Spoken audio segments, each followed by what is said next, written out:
Tonight, the 27 leaders of the European Council accept the UK's draft Brexit agreement.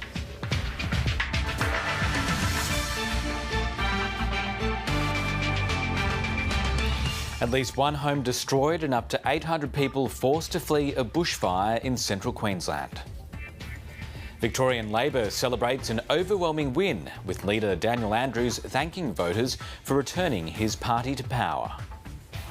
And Australia claims its fourth Women's World T20 crown after a convincing 8-wicket victory over England.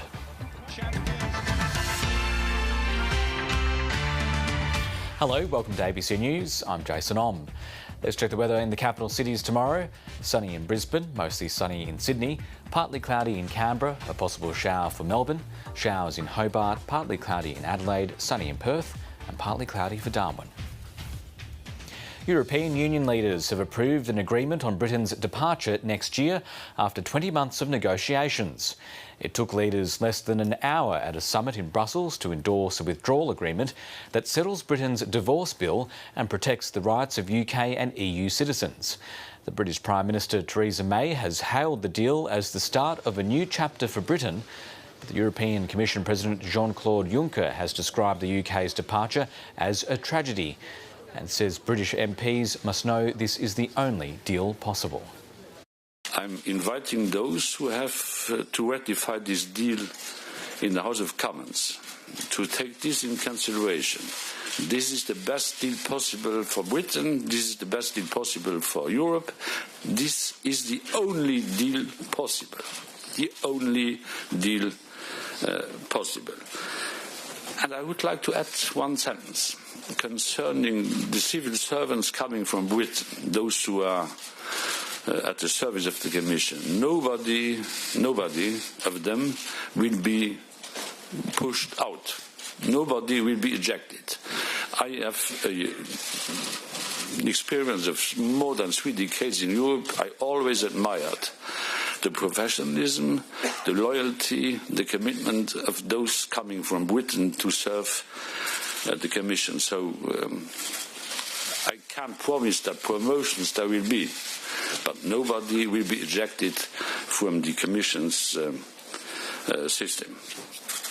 Good deal, sad deal, not the deal itself, but the Brexit is a sad moment for the European Union. And I want to say for Britain too. Future history will prove this. This is the best deal possible. This is the only deal possible. I'm convinced that those having to ratify this deal and in Westminster and in the European Parliament will have this in their minds when they are taking their individual decision. Every member of the European Parliament that very day where this comes for ratification is Europe. Everyone individually. The same applying to the members of the House. A bushfire in central Queensland has destroyed at least one home, while up to 800 people have been told to evacuate their homes at Deepwater and Baffle Creek. 6 water bombers and more than 100 firefighters are battling 12-metre high flames in a 50-kilometre fire front north of Bundaberg. Authorities in Queensland have warned that extreme fire conditions will continue to fan the flames throughout the night and into tomorrow. The intensity of this fire covers some 9,000 hectares and the flames are more than 10 to 12 metres high. This is unusual, extremely unusual for Queensland, and the worst is not over. We expect this to be happening for a few more days, but it is very important that all residents take this issue extremely seriously. It's not a run-of-the-mill fire by any stretch. If you've seen fires before and you've stayed at home, this is not like those other fires. This is a fire you need to pay particular attention to. Normally after sunset we'd expect to see the fire intensity subside. That's not going to be the case tonight either. An evacuation centre has been established at the community centre in Miriam Vale on Blomfield Street. The Victorian Premier Daniel Andrews says voters have overwhelmingly rejected the politics of fear by re-electing his government in a landslide victory. The ABC's election computer predicts Labor is on track to win 55 seats in the 88-seat Victorian Parliament, with the Liberal Party reduced to just 22. The Nationals are expected to pick up 6, the Greens 2 and the Independents 3. The Liberal Party's primary support was reduced to just over 30%, with Labor up 5 points to a primary vote of 43. With more, here's political reporter Stephanie Anderson. After a thumping success last night, Premier Daniel Andrews was doing his victory lap this morning. They have given us the greatest of gifts, and that is a second term, and we don't take that for granted. But he's not the only one celebrating. Susanna Sheed was the lone independent elected to the last parliament and looks comfortable in Shepparton. We're just being cautiously optimistic. I hope for Shepparton District's sake that, I am the member. And she could soon have independent company on the crossbench, with the once safe national seat of Mildura likely to fall. We have been saying the big parties are failing us on really important rural and regional issues, and this shows that the community was willing to hold them to account. A similar story is playing out in the country seat of Ripon, with the Liberal seat tonight leaning towards Labor. Still waiting on the results. I think we're certainly heading in the right direction, and I really look forward to it being resolved very, very soon. And marginal bellwether seats across the Sandbelt at risk of turning blue, instead turning a deeper shade of red. I don't know if I'm surprised. I think for 4 years we've worked really hard every day. The statewide swing almost swept a 19-year-old into office in what would have been a shocking steal in the blue ribbon Liberal seat of Brighton. I won't get up, however, it's a clear sign that anything can be marginal these days. Labor is also tipped to take Burwood and Box Hill. A year ago, Northcote was the scene of a shock loss when the Greens took the seat in a by-election. But in another surprise, the tide is turning back to Labor. Kat Theophanous is poised to become the next MP for Northcote. Our track record is there over the last 4 years, delivering on what we said we would deliver on. And it's always different in a by-election to a state election when you're forming government. And Labor may no longer have to deal with obstacles in the upper house. Labor could win as many as 19 seats in the upper house, which means only 1 or 2 more votes to get legislation passed. At this stage, the crossbench could be as many as 10. I think we're looking at a very different legislative council. There's a lot of counting to go, but I think that chamber might be a far more effective chamber in terms of getting things done than it was for the last 4 years. No wonder they're celebrating. Stephanie Anderson, ABC News, Melbourne. Well, the election result was a disaster for Labor's political opponents, including the minor parties. Meantime, the results have prompted a lot of soul-searching in Victoria's Liberal Party about how it all went so wrong.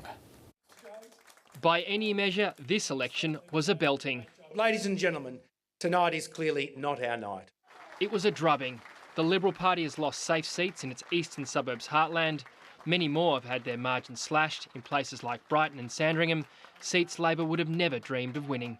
There's been huge swings. There's been revolt in the Liberal Party heartland and a swing to Labor. The bloodletting did not take long, with Party President Michael Kroger the main target. He should stand down before the clock strikes 12. Because I think his leadership of the party over recent times has been appalling. Jeff's always calling on me to resign, and we take those comments with a grain of salt. Clearly, even if the result evens out, we shouldn't be in this position. We did a lot of things right, but obviously something's gone horribly wrong. We need to stick together. We need to stay united, and we need to stay focused on our opponents and the game ahead, not on ourselves. There's absolutely no doubt that the incidences in Canberra in August will inevitably have had an effect on the state result tonight. The campaign on crime also fell flat. I'm very, very proud to say that Victorians have rejected that nasty brand of politics with such clarity. It is unclear whether Mr Guy stays on as leader. Michael O'Brien and Tim Smith avoided the voters' wrath, with John Pesutto still alive, but only just in Hawthorn. Hi, everyone. The Greens too had a poor showing on the back of a horror campaign. It has lost Northcote and a swag of upper house spots, with other lower house seats still under threat. In the upper house too, we're really concerned about the preference harvesting and the right-wing parties getting together. A Super Saturday of pain for Labor's new and old enemies. Well, with the federal Liberals to face a reckoning at a general election next year, some in the party fear they'll be next to be punished by voters. Here's political editor Andrew Probyn. Great swathes of the southern state switching from blue to red. An incredible job under what we see now as trying circumstances. It was left to others to spell out what those trying circumstances were. There's absolutely no doubt that the incidences in Canberra in August will inevitably have had an effect on the state result tonight, and I can only apologise, JP. Victorian Senator Jane Hume singling out the brand damage caused by Malcolm Turnbull's ousting, echoed by a potential victim of the Labor landslide. Internal issues are a complete waste of time. So my advice to our federal colleagues is, if you haven't already had enough lessons, you ought to look at Victoria and learn the lessons that we're seeing tonight.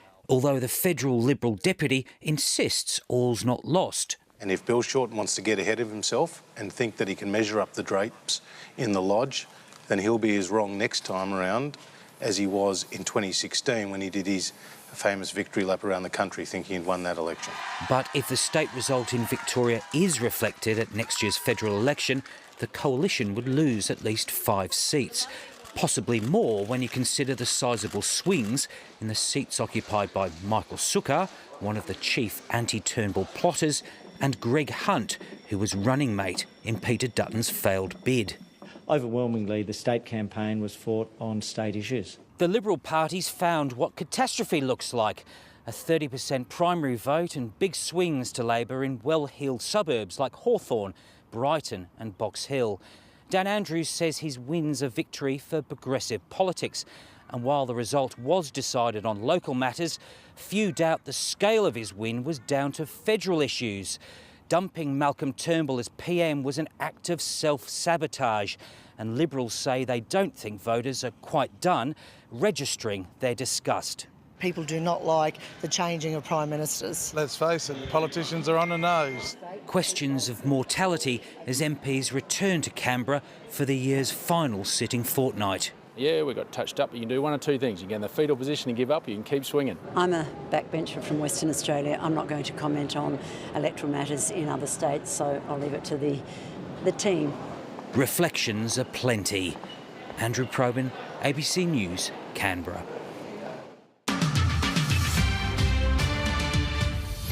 Violent clashes have erupted on the streets of Paris as protests escalate over the rising cost of living.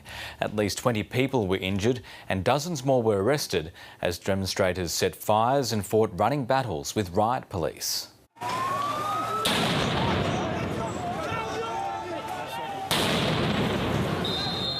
Paris's most famous avenue, the Champs-Élysées, became the front line in a battle against rising fuel prices. Shouting, "Macron resign," the yellow-vested protesters want a revolution and President Emmanuel Macron's economic policies overturned. We have to pay for rent, food, insurances and telephone. What's left at the end of the month? Nothing. I don't want Macron to just cut taxes, I want him to resign. Why is it always the little taxpayer who has to pay? We've been tightening our belts for 30 years. If it gets any tighter, we're going to explode. Pavers were ripped up and petrol bombs thrown as the demonstrators moved towards the palace. Thousands of riot police blocked their way and pushed them back with tear gas, batons and water cannon. The government is blaming far-right groups for the violence in Paris, accusing National Front leader Marine Le Pen of encouraging dissent. The ultra-right has mobilised and answered Marine Le Pen's call. They want to attack institutions. They want to attack governing MPs. But many ordinary people support this movement, even though it has no national leader, formal structure or membership.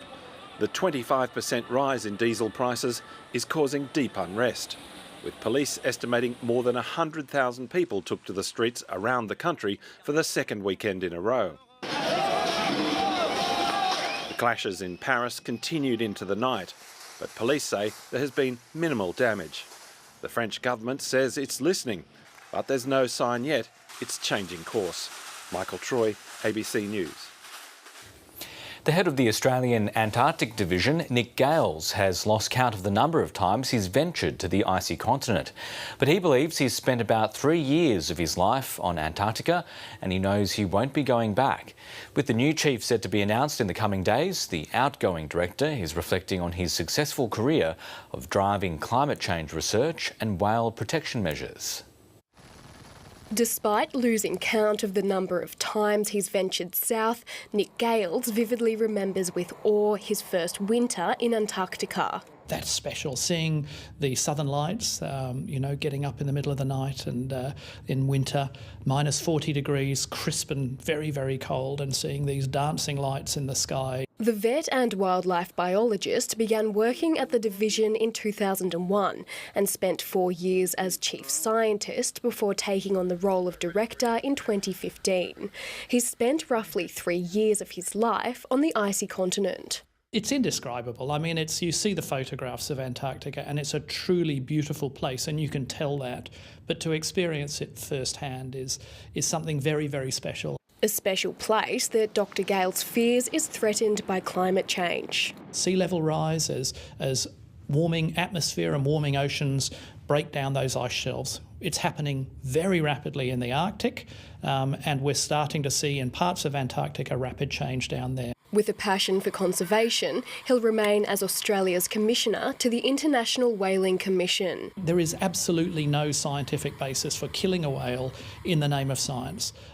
We can actually not just do as well with non-lethals. Now we're just going to go live to Brussels, where the British Prime Minister Theresa May is speaking. And set us on course for a prosperous future, while maintaining a close relationship with our friends and neighbours. Thanks to the hard work of both sets of negotiators, that is what we have today agreed. I want to take a few moments to speak directly to the British people and explain what this deal means. First, control of our borders. Not an emergency brake on free movement or a promise of greater transition controls in the future, but an end to the free movement of people in full once and for all. That is what this deal delivers. It will allow us to put in place an immigration system based not on where people come from, but on the skills and talents they have to offer. That is in our national interest. Second, control of our money. Not a reduction in our membership fee, not a bigger budget rebate, but an end to vast annual payments being sent to the EU. That is what this deal delivers. Instead, we will be able to spend taxpayers' money on our priorities, like the £394 million per week of extra investment we are putting into our NHS. That is in our national interest.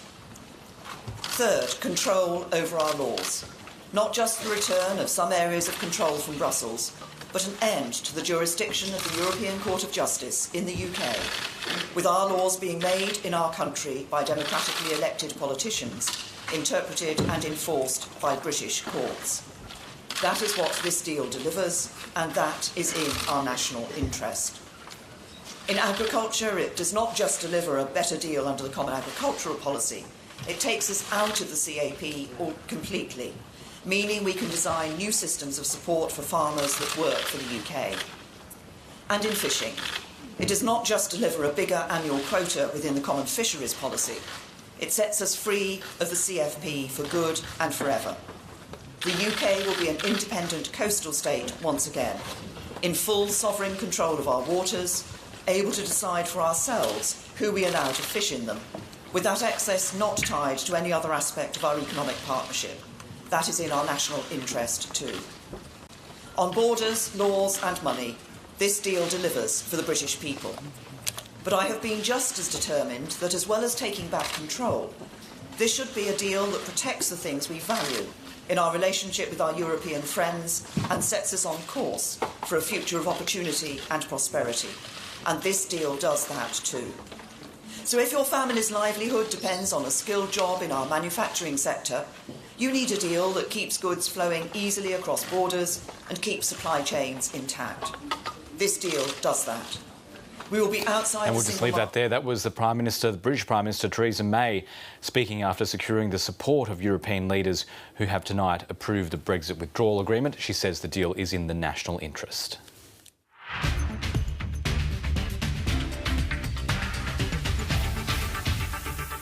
Australia has won the Women's World 2020 cricket tournament, claiming an 8-wicket win against England in the final.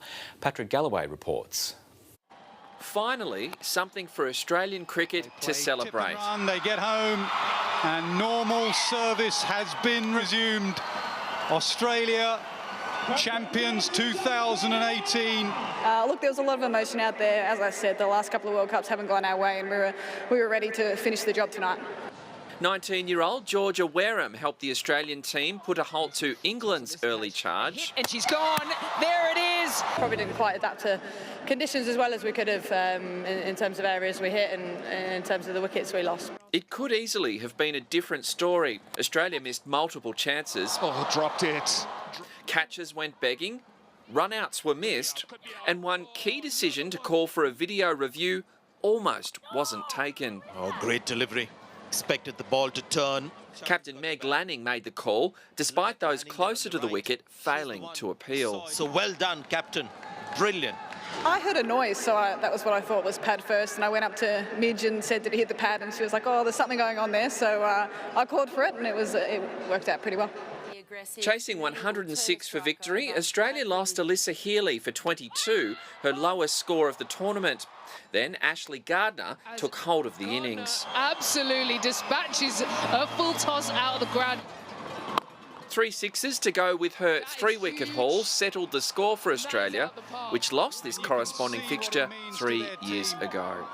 We've worked really hard on that sort of culture over the last sort of 12 to 18 months, and you know, win, lose or drew tonight, we're still really proud of where the group's at. Healy was named Player of the Tournament, another reason to celebrate after a tumultuous year for the sport. Patrick Galloway, ABC News. Michael Chaker admits Australia was outclassed by England, who beat them 37 points to 18 in their rugby union test at Twickenham this morning.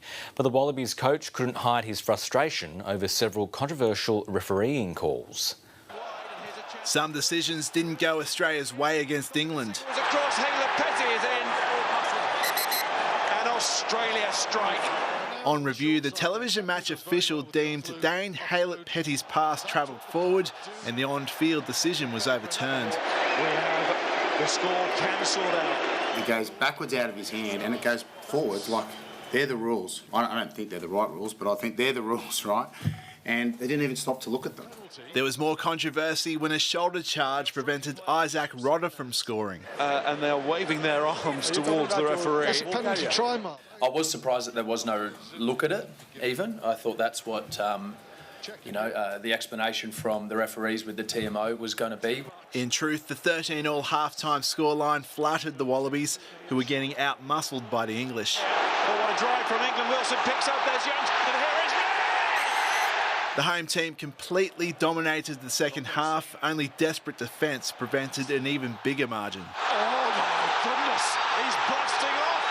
Go on, finish it. As England went on to secure a record 6th straight victory against Australia. Is it a try? It most certainly is. And it's the co-captain, Owen Farrell. There's a lot of great people in our team and a lot of great things happening behind the scenes that right now aren't turning themselves into wins, but will turn them into wins next year. But this year has been a difficult one. Australia suffered 9 losses from 13 test matches in 2018. Michael Rennie, ABC News. Belgium has withstood a spirited challenge from Australia to win the World Cup of Golf in Melbourne.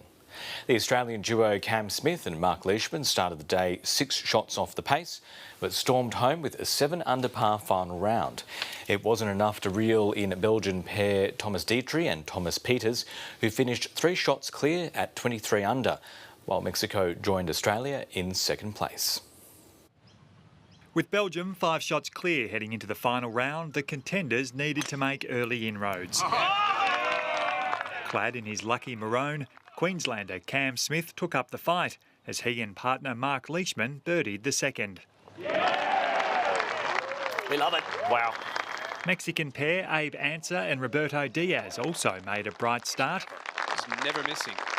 And as the challengers closed in, the Belgians stumbled with an early bogey. The final round format required pairs to take alternate shots, and after a superb approach from Leishman on the fourth, Smith moved the Australians into outright second, 3 shots off the pace. After the early wobble, Thomas Dietrich steadied for the Belgians with an eagle on the fourth. That's the way to settle the nerves.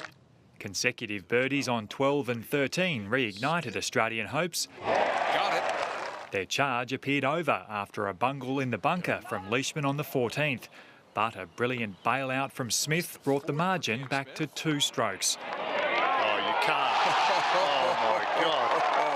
Once more, the Belgians felt the pinch. Things are starting to twitch. But on the final hole, they held their nerve. And what a way to finish. A birdie to close out the tournament as Belgium celebrated its maiden World Cup triumph. Damien McIver, ABC News. Scott McLaughlin has won the 2018 Supercars Championship in a dramatic season finale at the Newcastle 500.